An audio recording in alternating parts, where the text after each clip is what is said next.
Dear students, we are going to learn our third lesson, Properties of Natural Resources. प्रिय विद्यार्थ्यांनो, आज आपण सामान्य विज्ञानाचा प्रॉपर्टीज ऑफ नॅचरल रिसोर्सेस म्हणजेच नैसर्गिक संसाधनांचे गुणधर्म, प्रॉपर्टीज ऑफ नॅचरल रिसोर्सेस नैसर्गिक संसाधनांचे गुणधर्म पाहणार आहोत. Let's start. चला सुरुवात करूया. त्यापूर्वी थोडंसं रिकॉल करूया. Which are the gases present in air. हवेमध्ये कोणकोणते वायू असतात. Why is air called a homogeneous mixture. हवेला एकजिनसी मिश्रण का म्हणतात. Second, what are the uses of various gases in air. हवेमध्ये असलेल्या वेगवेगळ्या वायूंचे उपयोग कोणते आहेत. Properties of air. हवेचे गुणधर्म. एअर इज ऑल अराउंड अस.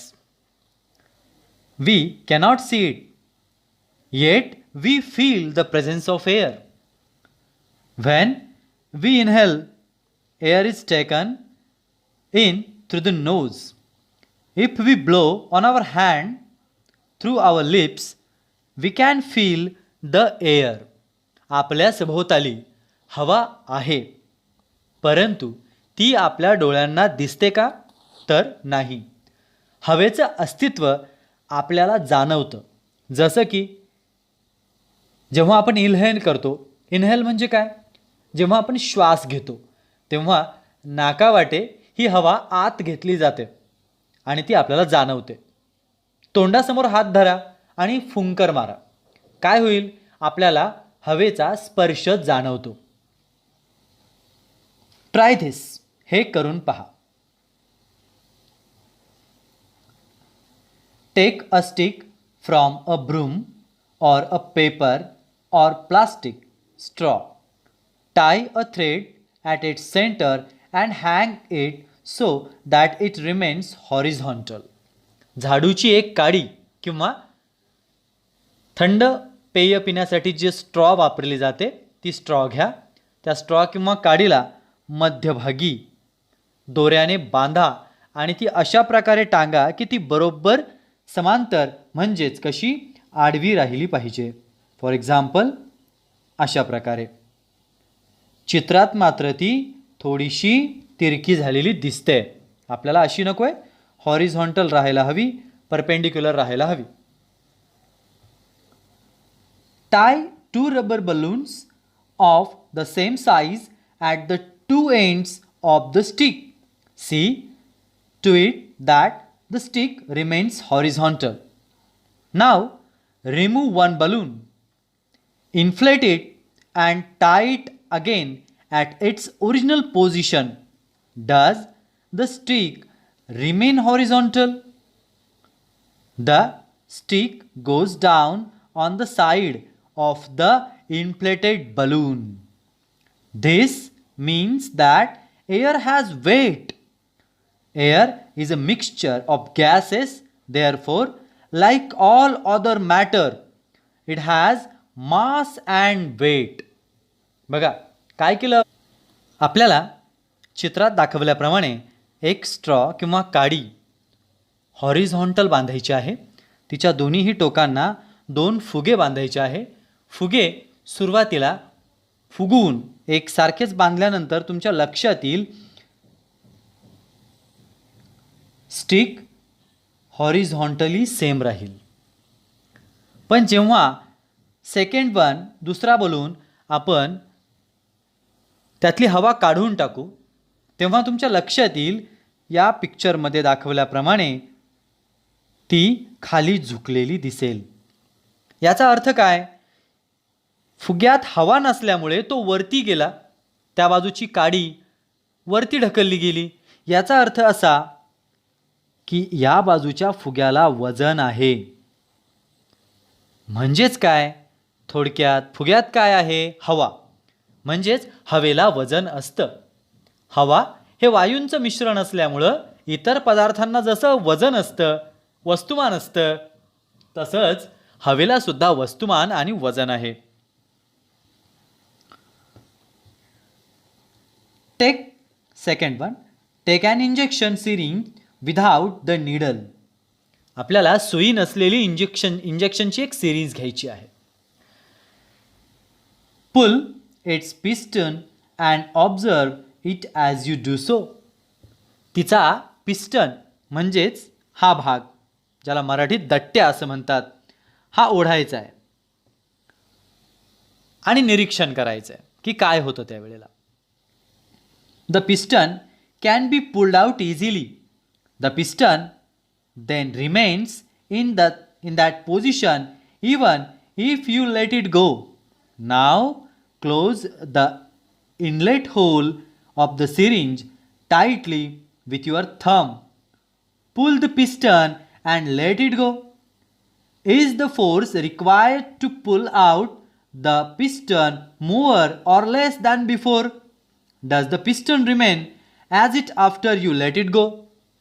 आपण सुरुवातीला जेव्हा पिस्टन बाहेर ओढला तेव्हा तो सहज ओढला गेला आणि त्याला सोडून दिल्यानंतर तो त्याच स्थितीत राहिला. परंतु तुम्हाला काय करायचं आहे, ह्या वरच्या टोकावर तुमचा अंगठा ठेवायचा आहे दाबून, जेणेकरून तिथली हवा आता आत बाहेर होणार नाही. त्यानंतर हा पिस्टन तुम्हाला ओढायचा आहे. आता हा पिस्टन ओढण्यासाठी तेवढीच ताकद लागते का जेव्हा तुमचा हात वरती नव्हता? त्यानंतर तो पिस्टन ओढल्यानंतर त्याला तुम्ही लेट इट गो, जाऊ द्या, तो तशाच परिस्थितीत राहील की वरती जाईल? हात तुमचा सोडल्यावर तो वरती जाईल की तसाच राहील? ह्या सगळ्या गोष्टींचं तुम्हाला निरीक्षण केल्यावर काय आढळून येतं आहे ते बघा. The molecules of the gases in the air are in constant motion. When these molecules strike a body, they create pressure on that body. This is the pressure of air that we call atmospheric pressure. हवेमधील वायूंचे रेणू सतत हालचाल करत असतात. Molecules of the air सतत हालचाल करत असतात. हे रेणू जेव्हा एखाद्या वस्तूवर आदळतात तेव्हा त्या वस्तूवरती दाब निर्माण करतात. हवेच्या या दाबाला आपण ॲटमॉस्फिअरिक प्रेशर असं म्हटलंय, वातावरणाचा दाब. On pulling the piston with the inlet hole of the syringe closed, more space becomes available to the air in the syringe and it becomes rarefied. As a result, the pressure of the air in the syringe is lowered.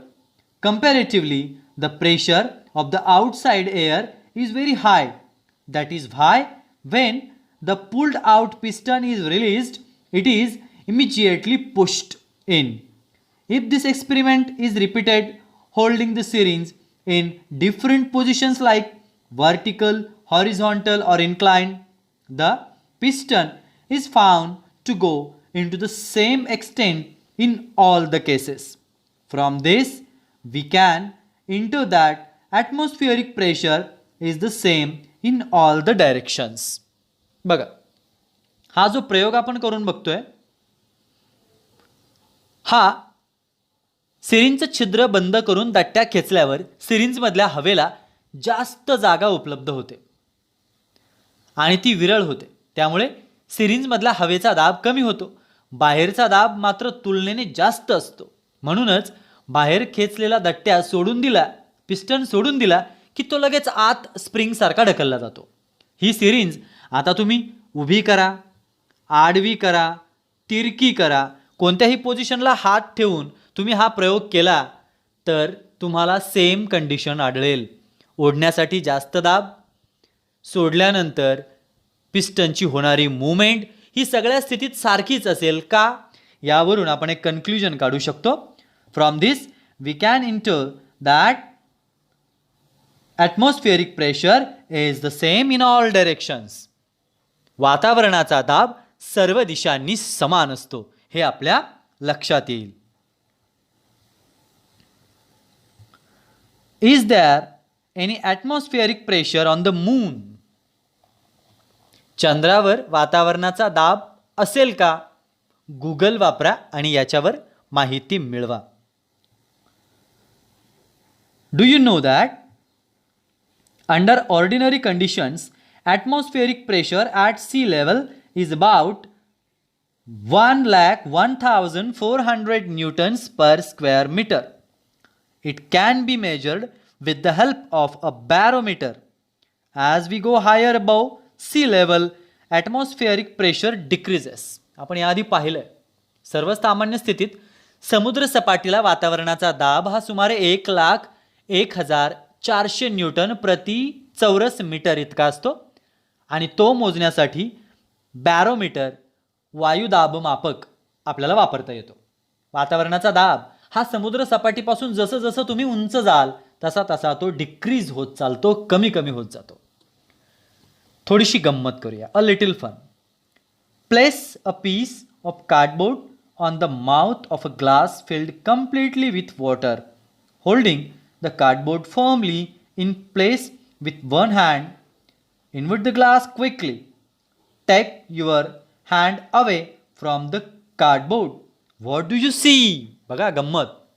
पाण्याने पूर्ण भरलेला काठोकाठ त्या पेल्याच्या तोंडावर, ग्लासच्या तोंडावर पुठ्ठ्याचा तुकडा आपल्याला बसवायचा आहे.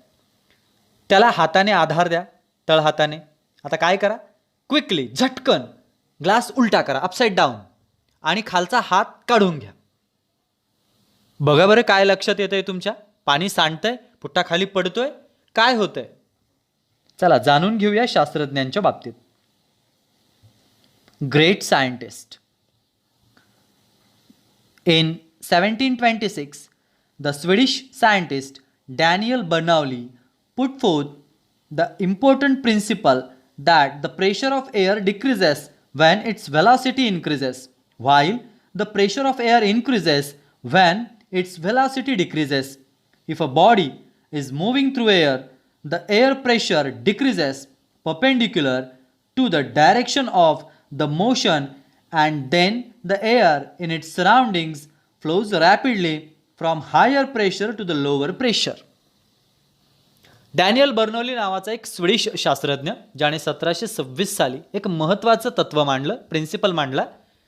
हवेचा वेग वाढला तर तिचा दाब कमी होतो, आणि या उलट जर हवेचा वेग कमी झाला तर तिचा दाब वाढतो. एखादी वस्तू हवेमधून गतिमान असल्यास त्या वस्तूच्या गतीच्या लंब दिशेला परपेंडिक्युलर हवेचा दाब कमी होतो, आणि मग आजूबाजूची हवा जास्त दाबाकडून कमी दाबाकडे जोराने वाहू लागते, जसं की पाणी. आता डॅनियल बर्नौली या शास्त्रज्ञाचं फोटो इंटरनेटवरून डाउनलोड करा, प्रिंट करा आणि ह्या ठिकाणी चिकटवा. हा तुमच्यासाठी उपक्रम आहे. Observe and discuss. Take some water in a plastic cup and hold a straw upright in it. Hold a small piece of another straw near the upper end of the first straw and perpendicular to that straw. Blow hard through the small piece of straw. You will see a fountain of water. Why did this happen? एका प्लास्टिकच्या कपामध्ये पाणी घेऊन आपण त्यामध्ये एक straw उभा धरायचा आहे, जसं की चित्रात दाखवलं आहे. दुसऱ्या एका स्ट्रॉचा लहान तुकडा पहिल्या स्ट्रॉच्या वरच्या तोंडाजवळ काटकोनात धरायचा आहे, जसा या ठिकाणी काटकोन झाला आहे. आता या लहान तुकड्यातून जोरानं फुंकर मारायची आहे. तुम्हाला पाण्याचे तुषार फवारा उडलेले दिसतील.